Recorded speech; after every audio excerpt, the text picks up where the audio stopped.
If the interior light in your Whirlpool WMH31017HS microwave stops working, replacing the bulb is a simple maintenance task that restores proper visibility while cooking. The microwave light helps you monitor food as it heats and also illuminates the cooktop below on over-the-range models.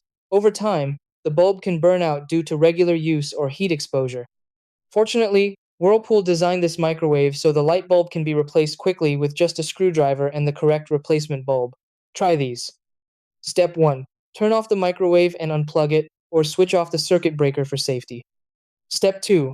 Locate the light cover on the underside or inside of the microwave and remove the securing screw.